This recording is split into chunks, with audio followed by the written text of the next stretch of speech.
Hello दोस्तों, नमस्कार। RJ Hindi कहानी में आपका बहुत बहुत स्वागत है। दोस्तों, कहानी का पूरा आनंद लेने के लिए वीडियो को लास्ट तक देखें। अगर कहानी पसंद आए तो कृपया चैनल को जरूर सब्सक्राइब करें और वीडियो को लाइक करें। तो दोस्तों चलिए शुरू करते हैं। सुमित्रा अपनी बेटी के लिए पायल लाई थी।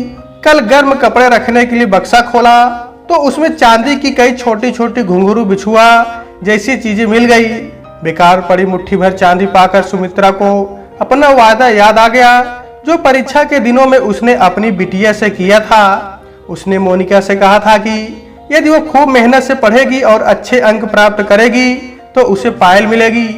मोनिका ने सचमुच ही बहुत मेहनत की थी। सुबह शाम पापा से और दिन भर मम्मी से डांट खाती रहती थी। मन न होने पर भी बेचारी पायल के लोभ में 2 1 जा 2 और 2 2 जा 4 करती रहती थी। नर्सरी और केजी दोनों की एक साथ परीक्षा देनी थी उसे।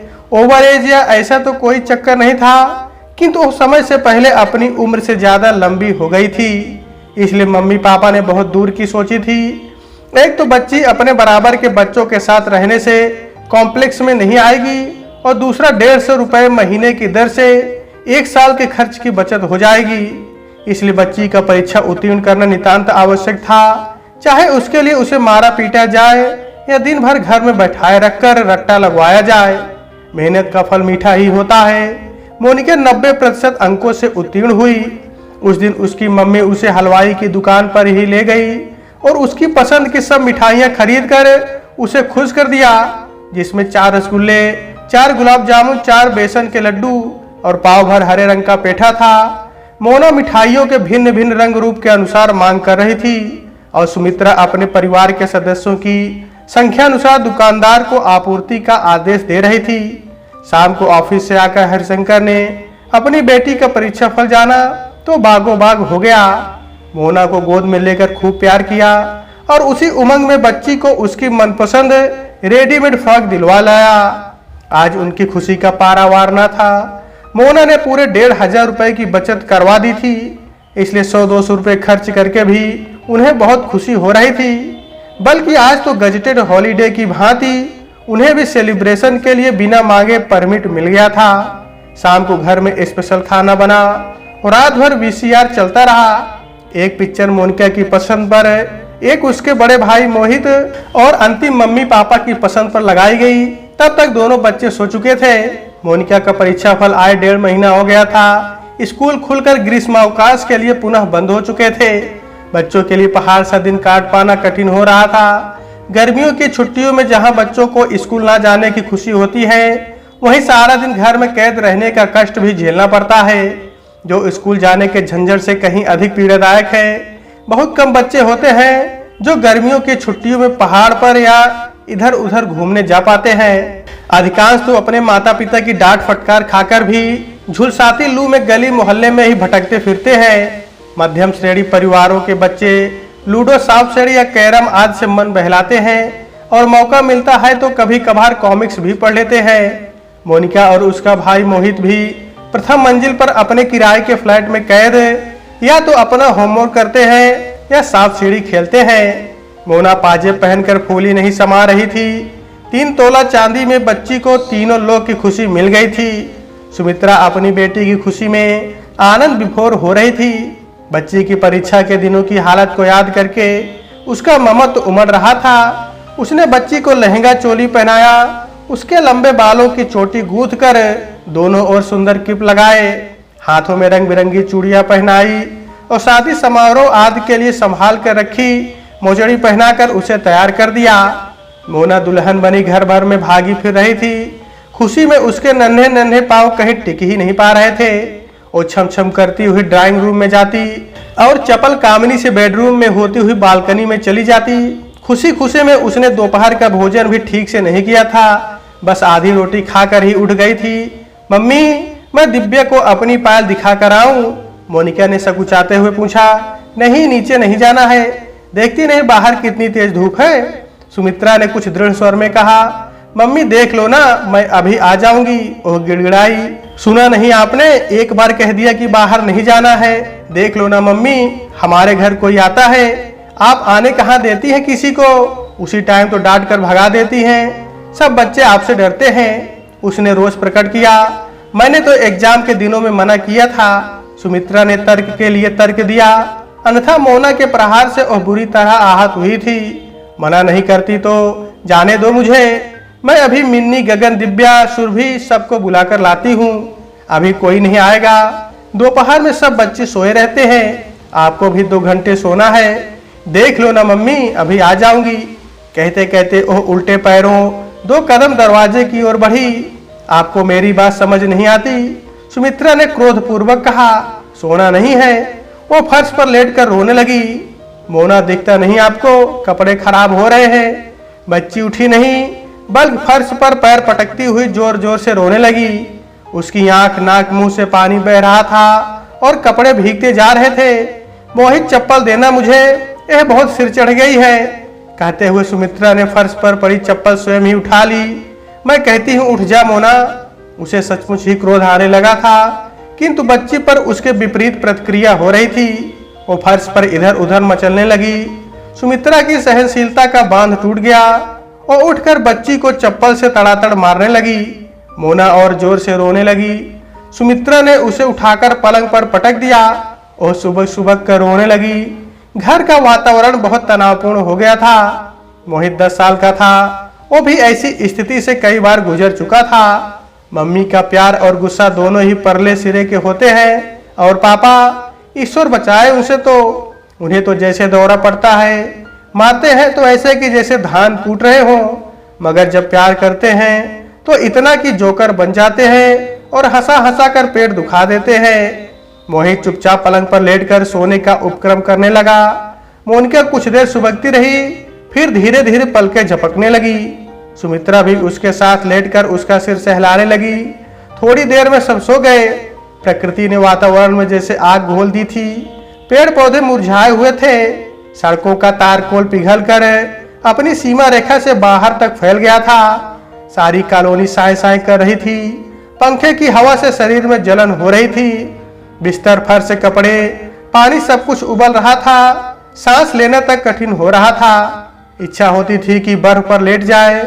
लगभग 3 बजे सुमित्रा उठी। मोना बिस्तर पर नहीं थी। सुमित्रा का माथा ठनका और ड्राइंग रूम में आई, फिर लेटरिन और बाथरूम में देखा, किंतु मोना कहीं नहीं थी। नीचे एकदम खामोशी व्याप्त थी। सब अपने अपने दरवाजे बंद करके अंदर छुपे हुए थे। गली में दूर तक सन्नाटा पसरा था। केवल एक गाय मोड़ वाले नल के पास बैठी हाँफ रही थी। बड़ी चिंता में डाल दिया था मोना ने। सुमित्रा कहाँ खोजे उसे? सभी तो अपने अपने दरवाजे बंद किए सो रहे थे। मोना भी अपनी किसी सहेली के घर में बैठी अपनी पायल दिखा रही होगी, बड़ी बड़ी डींगे हाँक रही होगी। देखो मेरी मम्मी ने मुझे कितनी सुंदर पायल लाकर दी है। मैं इस बार 2 क्लास में पास हुई हूँ ना, अगले साल मेरी मम्मी इससे भी अच्छी चीज दिलवाएंगी, उनके जैसा हार। उसकी मम्मी ने उसे इस साल ज्यादा मेहनत करके इससे भी ज्यादा नंबर लाने के लिए प्रोत्साहित किया था।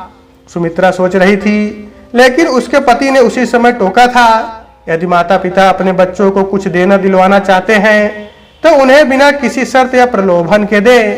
उनके बच्चे हैं, पहनते ओढ़ते अच्छे लगते हैं। माता पिता बच्चों को सजा सवरा देखकर खुश होते हैं, लेकिन ज्यादा मार्क्स लाने या क्लास में फर्स्ट आने की शर्त पर नहीं। उसने मोना को पायल का लालच देने की बड़ी भारी गलती कर दी थी। उसी का ही ये प्रसाद है कि अब मैं चिंता में पड़ी हूँ। कहाँ ढूंढूं मोना को? वो स्वयं को कोस रही थी। कहाँ से कहाँ पाजेब लाकर आफत मोल ले ली। बच्ची अपनी नाक तो संभाल नहीं सकती, पाजेब क्या संभालेगी? अब क्या करूं मैं? सभी के दरवाजे तो इस समय बंद हैं। मोना कहीं पार्क में तो नहीं चली गई? उसका दिल जोर जोर से धड़कने लगा। पाजेब के लालच में कोई बच्ची को ही ना उठा ले जाए। वो ना चाहते हुए भी गली में आ गई, मगर इस दोपहरी में कैसे किसी का दरवाजा खटखटाए? लोग क्या कहेंगे? एक छोटी सी बच्ची को भी संभाल कर नहीं रख सकते। उसे मोना पर बहुत क्रोध आ रहा था, और उससे भी ज्यादा अपने आप पर। वो पड़ोसी के घर के सामने खड़ी खड़ी भुनभुना रही थी। काफी देर तक मन और मस्तिष्क के द्वंद्व से जूझने के पश्चात माँ की चिंता ने हाथ उठाया और सामने लगी कॉल बेल बजा दी। घंटी बजी, मगर काफी देर तक कोई प्रतिक्रिया नहीं हुई। दोबारा बेल बजाने का सुमित्रा को साहस नहीं हो रहा था। धूप में खड़े खड़े उसका सिर जलने लगा था। शरीर पसीने से तर हो गया था। उत्तेजना में एकाएक उसका हाथ एक बार फिर ऊपर उठा और उंगली घंटी के बटन पर स्थिर हो गई। इस बार अंदर का दरवाजा खुलने का स्वर हुआ। फिर धीरे धीरे अलसाए कदम मुख्य द्वार की ओर बढ़ने लगे। सुमित्रा सांस रोककर खड़ी हो गई। दरवाजा खुला और पड़ोसी ने अपनी नंगी बाहों को लू से बचाते हुए नींद भरी आंखों से सुमित्रा की ओर देखा। बहन जी, हमारी मोना तो। सुमित्रा आगे ना बोल सकी, उसका कंठ सूख गया था। नहीं, यहाँ तो नहीं आई, शायद पीछे वालों के घर में हो, उसने बात शीघ्र से निपटाने के भाव से कहा। सुमित्रा गर्दन झुकाकर पीछे हट गई और पड़ोसी ने खट से दरवाजा बंद कर लिया। चिंता, क्रोध और घबराहट से सुमित्रा का बदन कांपने लगा था। आंखों में भी नमी आ गई थी। मुंह से शब्दों के बजाय रुलाई निकलने को हो रही थी। अब वह किससे पूछे कि मोना कहाँ है। उसे कुछ भी समझ में नहीं आ रहा था कि वह क्या करे और कहाँ जाए। मोना को देखने के लिए उसका मन छटपटा रहा था। वह साहस बटोरकर अगले द्वार के सामने पहुंची। यहाँ मिस्टर एंड मिसेज जोशी रहते हैं। उनकी इसी साल शादी हुई है। आमतौर पर उनका दरवाजा बंद ही रहता है। कभी कभार शाम को घूमने के लिए जाते समय ही पड़ोसी उन्हें देख पाते हैं, लेकिन मोना का उनके घर आना जाना खूब है। उसने बताया है कि आंटी उसे बहुत प्यार करती हैं और अच्छी अच्छी चीजें खाने को देती हैं। मिस्टर जोशी सुबह ऑफिस चले जाते हैं तो मोना आंटी का अच्छा टाइम पास करती है। काफी सोच विचार के बाद सुमित्रा ने घंटी बजाई और दरवाजा खुलने की प्रतीक्षा करने लगी, किंतु बहुत देर तक कोई उत्तर नहीं मिला। वो हताश होकर वापस जाने लगी। तभी एकाएक सिटकिनी खुलने की आवाज आई। उसने पलट कर देखा, मिस्टर जोशी सामने खड़े थे। सुमित्रा मूर्तिवत खड़ी रह गई। उसके मुंह से आवाज नहीं निकली। कहिए। सुमित्रा को मौन देखकर मिस्टर जोशी ने पूछा। जी, हमारी मोना आई तो थी, लेकिन तभी चली गई। जी, सुमित्रा ने आंखें झुकाए ही कहा और पीछे मुड़ गई। आज की घटना के लिए वो स्वयं को अपराधी मान रही थी, इसलिए उसकी पीड़ा भी कई गुना बढ़ गई थी। वो स्वचालित यंत्र सी पाक की ओर चल पड़ी। उसका गला सूख गया था और आंखों के सामने तारे झिलमिलाने लगे थे। तेज लू से बदन जल रहा था, किंतु वो ममतावश बढ़ी चली जा रही थी। पार्क में कोई नहीं था। पेड़ पौधे मुरझाए हुए थे। घास पर अग्नि तरंगे नृत्य करती सी प्रतीत होती थी।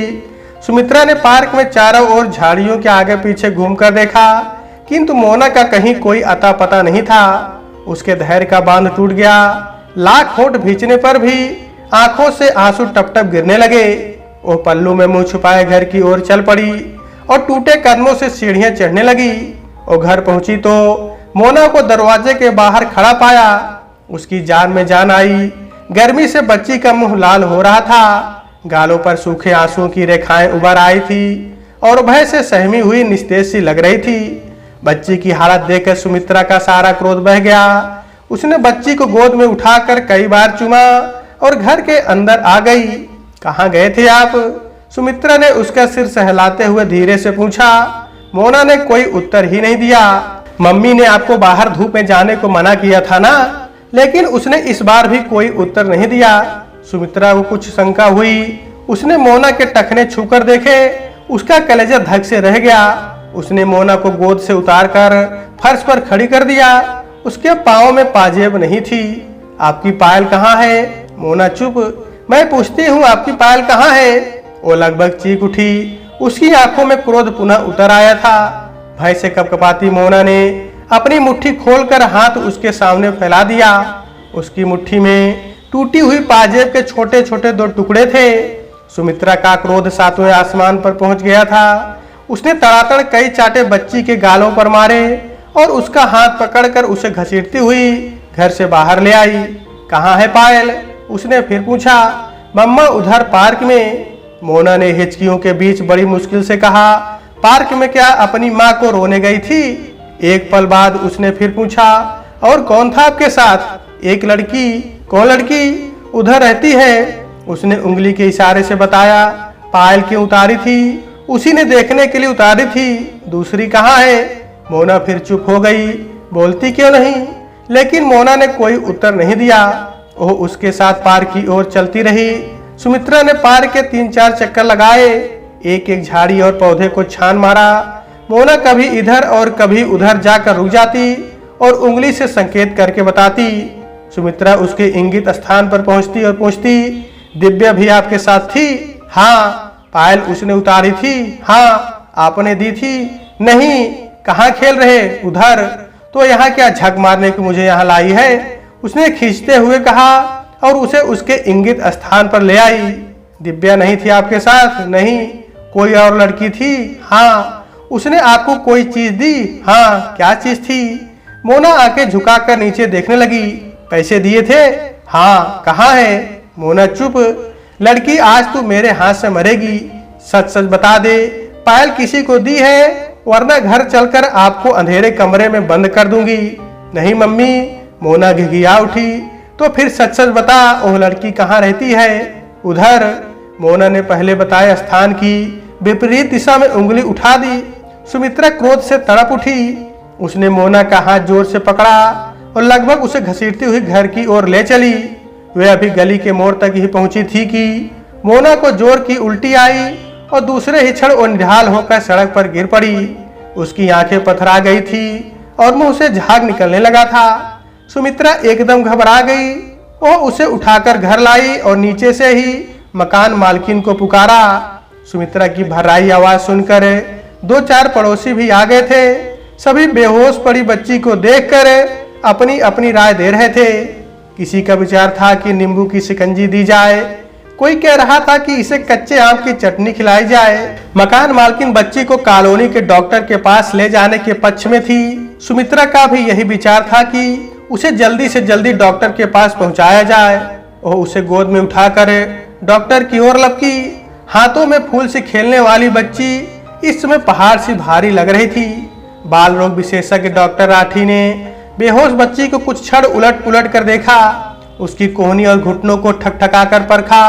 लगभग 5 मिनट की छानबीन के बाद उसने निर्णय दिया कि बच्चे की हालत बहुत गंभीर है, इसे तुरंत किसी बड़े अस्पताल में दिखाया जाए। सुमित्रा को अपने पैरों के नीचे से जमीन खिसकती नजर आई। ऊपर का सांस ऊपर और नीचे का नीचे रह गया। घर में तो 100-200 से ज्यादा रुपए भी नहीं है और अभी महीने के 10 दिन पड़े हैं, मगर रुपए बच्ची की जान से बढ़कर तो नहीं। कल के लिए भगवान कोई और जुगाड़ करेगा, उसने सोचा और पड़ोसिन के लड़के के साथ ऑटो रिक्शा लेकर सरकारी अस्पताल की ओर चल दी। इससे पूर्व सुमित्रा को कभी सरकारी अस्पताल जाने का अवसर नहीं मिला था। उसके दोनों बच्चे प्राइवेट नर्सिंग होम में हुए थे। उसके पति हरशंकर बड़ी सूझबूझ वाले व्यक्ति हैं। उनके सब काम सुविचारित और व्यवस्थित होते हैं। काश इस समय भी वे सुमित्रा के साथ होते तो उसे बिल्कुल चिंता नहीं करनी पड़ती। उसका मन पति के स्मरण मात्र से ही श्रद्धा और सम्मान से भर उठा। उसे एक मजबूत और विश्वसनीय सहारा मिल गया था। उसका साहस कई गुना बढ़ गया।